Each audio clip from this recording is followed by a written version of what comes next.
spiritual development work for myself for about 3 decades, and working with other people for 15 years, more or less. I will say that I moved into my own spiritual work rather reluctantly. Probably like some of us, we don't just dive into it because it's a scary thing to move into. It's a scary thing to do. And I knew that I wasn't where I needed to be. I knew that I was hurting. I knew that I'd gone through tough experiences. But it wasn't top of my mind to do something about it. And a good girlfriend of mine invited me to a personal development program. And I kept saying, no, you go and do that. I don't need to do that. And then somehow, one day, I was ready. And the next person who invited me to the same program, I was responsive towards. So in terms of my own work, what led me to it was recognizing, after I'd been through a first program that went a little deeper than I'd ever gone on my own, that there's value to this. And in having that experience, I became hungry for more. Now that I've been working with other people and supporting them in their spiritual growth, I recognize that we need each other. We need each other for support. And given that I've gone through so many things in my life that are pretty tough, I felt I had some things to bring to them.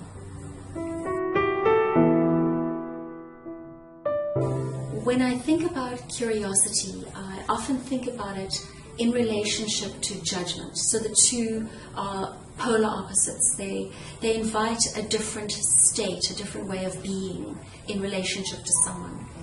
So let me first talk about judgment. When you or I, or anyone else, judges another, we come from a place of contraction within ourselves, where we've actually lost contact with our true nature, with our deeper self. And from there, we're projecting, without knowing it often, we're projecting our own stuff onto someone else. And what happens in the moment we do that is that we've lost contact with ourselves, we've made it about them, so we don't have to look at ourselves and how that issue is whirling about and resonating inside uncomfortably. And so that's what judgment does. It diminishes us as well as the other person. Curiosity, on the other hand, is a very different way of being. It's a far more spacious place that we come from. We stay connected to who we really are. And from that place, in contact with who we are far more spacious. We have no agenda. We're just open and inquiring. And then so much more becomes possible. So curiosity is a far more generous way of responding to ourselves and to others in our lives.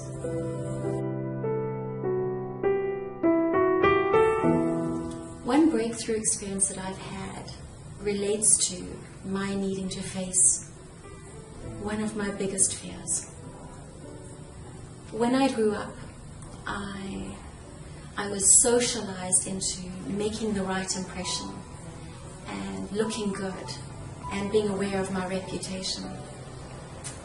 And on this particular occasion, which was very public, it was a program I'd gone on where I was getting certified that particular weekend, and my colleagues and the faculty were present. There was a video camera pointed on me, and I had a real client that I needed to support. And just before I went into that room to face that group, I had a sudden block. I didn't think I was ready to support her, and everything in my being wanted to, but I was terrified. I felt two things coursing through me: sheer terror, as well as this deep inner peace and humming. And in that moment, I did face my fear. and I went for it and did what I needed to do. And at the end of it, or rather in the middle of it, something settled for me.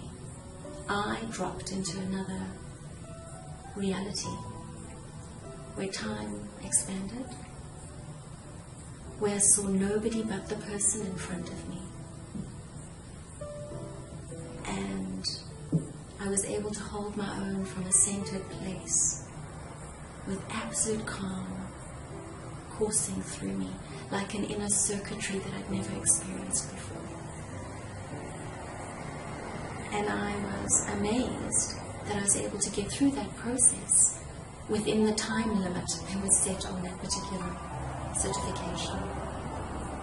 And so that is one of the huge highlights for me of a breakthrough that I've experienced. And so when I support someone else, I know what we have to move through, and I know what's on the other side that we can drop into and feel completely supported.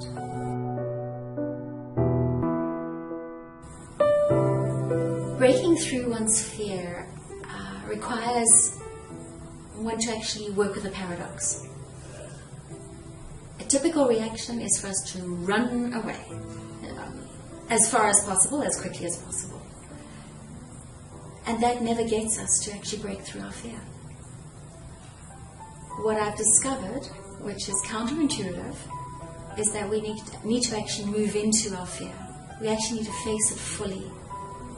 As difficult and as scary as that is, it takes a lot of courage.